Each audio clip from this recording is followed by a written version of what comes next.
Hey everyone, welcome back. And here we are in chapter 4. Um, it's called Deriving Meaning and Understanding the Message. Ooh, what is the message? Deriving meaning. So, art and architecture have meaning. How do we understand the message? Through formal analysis, content analysis, historical context, your physical surroundings or the method of encounter, and writings about art. This is the exterior of the U.S. Capitol building, last renovated in 1960 and frequently redesigned, expanded, and restored under architects Thornton, Hallett, Hadfield, Hoban, Henry Latrobe, Bulfinch, Walter, Clark, Stewart, and terracing by, Frederick Law Olmsted. We know him. Ooh.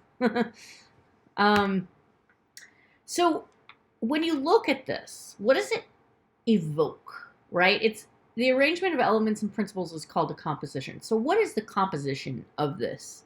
Um, in a formal analysis, it's the study of the elements and principles of art and how they are used in specific works. So, the visual elements of this building were carefully considered and arranged by the architects, right? What did they consider? What were they trying to emulate? Well, they were obviously trying to emulate Greece. And like the Greco-Roman columns, right? Especially on these sides over here. And the Duomo, right? In Rome, that's exactly what and what does Greece represent? It represents democracy. It represents knowledge. It represents all of these other things that have the hidden meanings and messages, right? That the U.S. Capitol, power, strength, time, the time and through the ages, right? It's kind of withstood the test of time, the aeon, right? So consider the formal elements of the U.S. Capitol building. The formal elements make it clear that this is an important building for all the reasons I just said, right?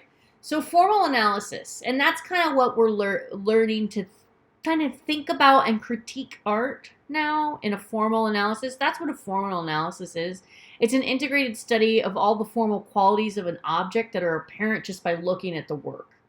And the meaning can be derived from them.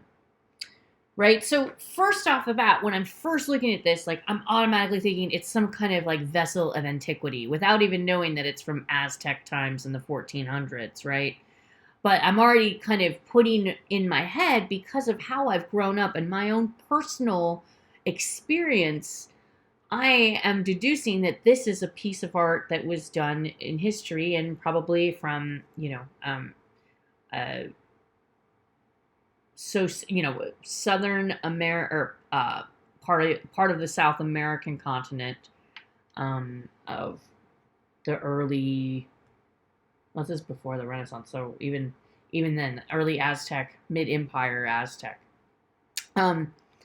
So this vessel is frontal. So first of all, I've already got that in my head, and then my experiences around Aztec art and Mayan art, and being part of a California culture. So especially in California, that's definitely an influence here with all the different Latinx cultures that we have, and a lot of this artwork is still, we have a lot of that here too in California. It is a frontal and it is frontal and symmetrical, right? See, so this is kind of like learning the vocabulary. The most formal of all the compositions. Some of the formal qualities of artworks make them organized and satisfying visual experiences, adding to the power of art. Content analysis. Okay, so this might be a question on your quiz. I really think it could be. There could definitely be a question about what is going on in the subject matter of this particular slide, which is Edward Hopper's Nighthawks from 1942. It is at the Art Institute of Chicago, so if you want to go see it, you need to go to Chicago. It's phenomenal. It's really big and it's so good. When I did see it, I was overwhelmed. But what is going on here? What is the theme or the message? What is the content conveying here? What is the subject matter? What is the symbolic reference? What are the iconographic references? Definitely a theme of loneliness, right? It feels lonely. Everyone's alone. There's supposed to be some kind of camaraderie, but just by the looks at their faces and just how they're sitting, there's an emptiness and a loneliness here. So content is the mass of ideas in a work. What is the content, right? And that is conveyed through its iconographic or symbolic references, right? This is obviously the iconography is Americana, right? American, what was this? What year was this? 1942 Americana, right there. And through written materials and cultural background, that's how we get content, right? And I'm sure, you guys are very familiar with that word. Donna Schlesser, Setting Cycles, 2004, Mixed Media on Paper. Subject matter is the substance of a work of art, and all works of art have subject matter, even abstract or non-objective works. So the subject matter is the organization of the materials themselves. Is it smooth? Is it rough? Is it organic versus mechanical? Is it circular or rectangle? Is it colorful or neutral? Is it empty or dense? These are all the questions that should be going through your mind as you look at a piece of art, any piece of art, right? What is the material? What is the material? What is the shape? How colorful is it? What is the visceral? Is it smooth? Is it rough? What is the texture? So subtext. This could be a question on the quiz. What is the subtext of the underlying theme or message of Edward Hopper's 1942 oil painting Nighthawks? They're in a corner diner. What else can you figure out? It's that they're customers in a corner diner. It's late at night. They're lonely. It's empty. Oh, this could be another question. This actually could be on the quiz as well. Yama, in this image, is the Indian god of death, the protector of adherents of Buddhism. So this type of art is Buddhist in nature. So if there was a question on the quiz and saying what kind of art or themes are explored in Yama, you would say themes of death and Buddhism. Something along those lines. I don't know if that was a question, but whatever. Iconography. So iconography system is a system of symbols that refers to complex ideas. So for instance, the leopard skin, a headdress of human skulls, a thunderbolt chopper and skull, standing on black lotus petals in a sea of fire and blood. That's pretty intense. Visual metaphor is the image or element that is descriptive of something else. A visual metaphor, right? So it's descriptive of something else. It's a symbol. A symbol is an image or element that stands for or represents some other entity or concept. Symbols are culturally determined and must be taught. So this Yama is a symbol of Buddhist culture, right? Signs at an airport. So certain symbols are understood by large numbers of people, such as airport signage, right? Think about that. They have to make airport signage, or like traveling. I think about this a lot whenever I'm traveling to another country and they have to make something neutral that is not with language, that is visually neutral. And this is art, right? This is art. Much of airport signage contains symbols that could be considered iconography. Iconography can be embedded in architecture. This design reflects Greek and Roman architecture, visually connecting the U.S. government to the ideas of democracy and power. I would say knowledge. I want to add knowledge to that question. But yes. The influence of historical context, physical surroundings, and method of encounter. So it is important to know the context in which an artwork was created. And that's exactly kind of where I'm getting at here. What is the context in which the artwork was created? Also, what is your subjective context? Where do you come from? And what is your experience with art to even understand that maybe you weren't, privy to Rembrandt. Maybe you didn't study Rembrandt. Von Reen. But the company of Captain Franz Banning Kolk, or the Night Watch.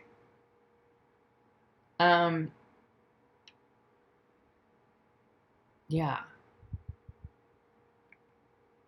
The context, the external conditions that surround a work of art. What are the historical circumstances that are influenced by Rembrandt? Well, by showing members of the merchant class rather than nobles, his painting is the product of Protestant middle-class culture.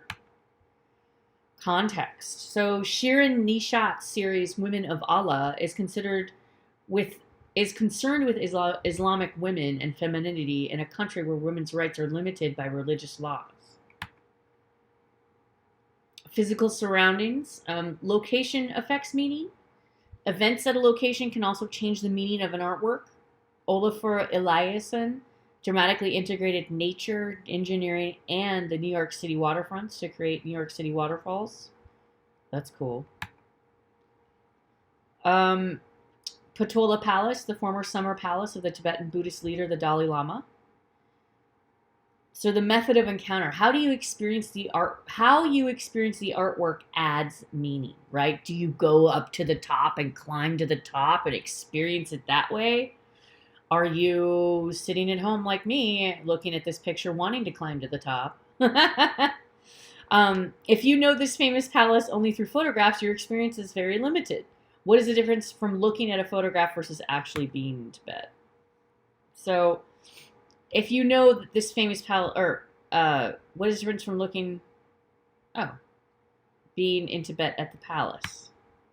Oh, that's it. What it used to look like. That's a different photo. Okay. I think those are two the same, but don't worry about that. The drum. Dong Song Civilization, Vietnam, 3rd through 1st century before Common Era, BCE. Bronze. That's so old. Oh my gosh. In a museum, we see the isolated object move from its ritual context. But when we experience art as it is used in life, we get a fuller or richer context for the work, right? This is an actual drum, so it actually plays music. So viewers are limited to visually studying this drum, but the culture of origin is provided sound as part of the ritual. Writings about art help us understand the full meaning. Who writes about art? Art critics, art historians and academics, curators, artists who write about their work. This is the Queen right here, Georgia O'Keeffe, 1926, Yellow Kala. I love it. Love her. The love of nature or sexual identity. The meaning of an artwork is not fixed or permanent. There is disagreement whether the imagery is O'Keeffe's large flower painting, or whether the imagery in O'Keeffe's large flower are sexual or not. Like, this is a big discussion. And so, is it? Is it not? What do you see? That's what we say, subjective, right? It's up to you what the viewer sees and what your experience with flowers is and all of that. But writers can add new interpretations to the same works. Modernist philosophical positions for formalist criticism, ideological criticism, psychoanalytical criticism, and structuralism.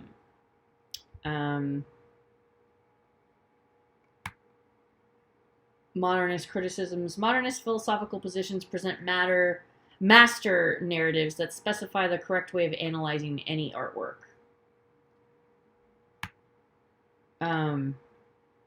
Formalist criticism is the analysis and critique of an artwork based on the compositional arrangement of its elements.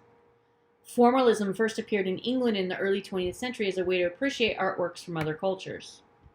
Pure painting, the blue veil was pure painting and eliminated brushstrokes and emphasized flatness. Wow, that's pretty. Juan O. Gorman, Panel of the Independents, Father Hidalgo. Mural from the National Museum in Chapultepec, Mexico City. I want to go see that. Ideological criticism deals with the political underpinnings of art. All art, according to this position, supports some particular political agenda, cultural structure, or economic class or hierarchy. Here's Pollock's Lucifer, U.S. 1947. Oil, aluminum paint, and enamel on canvas. Artwork that seems neutral is still political. The CIA promoted abstract expressionist artists to prove the USA was culturally superior to communist countries in the Cold War. Psychoanalytical criticism, art as the product of individuals shaped by their past, their unconscious urges, and their social histories. That's, of course, Sigmund Freud. It is appropriate for work that deals with strong emotional content and intuition. Postmodern philosophical positions. Postmodernism is a set of philosophical positions that question modernism, which is where we're at. Postmodernism. I don't know. We've been postmodernism, honestly. So that has to do with subjectivity, which is where I was talking about, like, your own personal experiences. Your subjective experience, right? Only you know you and the experiences you've had, and that formulates how you feel about certain pieces of art, right? The nuances of art. What is that nuance? What are the little bits of art that make you excited or don't, or make you hate it, right? Where is that emotion coming from? Ambiguity, like how vague is it? What is ambiguous about it that makes you like it? I don't know. So those are some of the postmodern philosophical positions. This is Gerhard Richter. He's still alive. I love him. He does a lot of abstract paintings now. This is a painting. One of 15 paintings, oil on canvas. Wow, I've never seen this one. He's amazing. Gerhard Richter. There's a documentary on him. I highly recommend it. Post-structuralism, a range of reactions against structuralism. Post-structuralists believe that there is not one single meaning to an artwork, but rather multiple meanings. Gerhard Richter refers to highly publicized events in recent German history, and the blurring refers to the controversy surrounding the deaths of three young radicals. So post-structuralists focused on photography, which copies things and can be produced in multiples. This fits the postmodernist idea that there's no original, only copies. You know, my first day of art school, he was like my mentor professor. They assign you a professor in grad school. And he got up and just basically said, there's no new ideas. Everything's been done, and you're just redoing everything. So there is nothing is original, which, I don't know. This is very postmodernist. This is Cindy Sherman. She's finally getting her heyday. She did a lot of performative photos, and she's really good. Really good. Highly recommend if you see anything with Cindy Sherman. She recreates and puts herself in the photo, so she recreates a lot of ones. This one's it's kind of funny once you see. This one's not so funny because it's a self-portrait of Marilyn Monroe, but when you see her work, especially she just did a solo show, and it was so funny because she dresses up all like a housewife or a disheveled, crazy smoking housewife from the 50s. It's funny. Deconstruction is any system looks natural and coherent, but it is in fact filled with unseen contradictions, myths, or stereotypes. The collective self-portraits of Cindy Sherman seek to deconstruct stereotypes of women in Western cultures. Feminist criticism is concerned with the oppression of groups, especially women, in society, along with the oppression of their belief systems. Feminism advocates equal social, political, and economic rights for all women and men. Feminist critics and art historians researched women artists.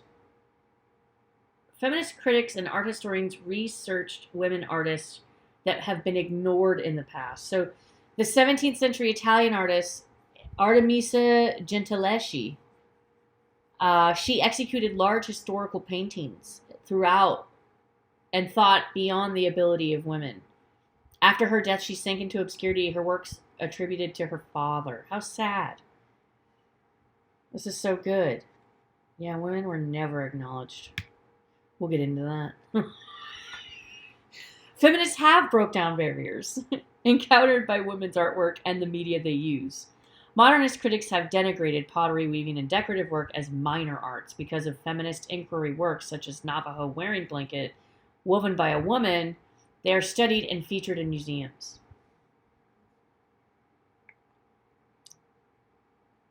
Giant puppet parade in Brazil. That looks so cool. I want to hang out right there. Writings in visual culture attempt to integrate all of the visual components of contemporary culture. People industrialized nations consume massive numbers of images every day. Artworks are the only part of these images that are analyzed in relationship to film, advertising, the internet, and TV. So people have become spectators rather than participants in their own life.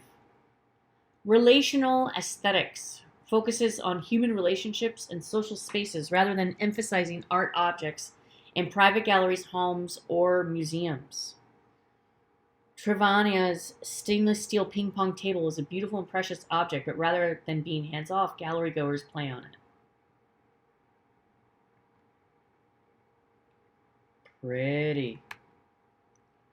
Personal interpretation is your own meaning for a work of art, right? So phenomenology holds that your engagement with an artwork produces an intellectual and emotional response based on your own ideas, personal tastes, experiences, and history. That's it. All right, I will see you guys next week. Good luck on the quiz, and yeah, if you have any questions or issues, don't feel free to reach out. Okay, talk to you soon. Bye.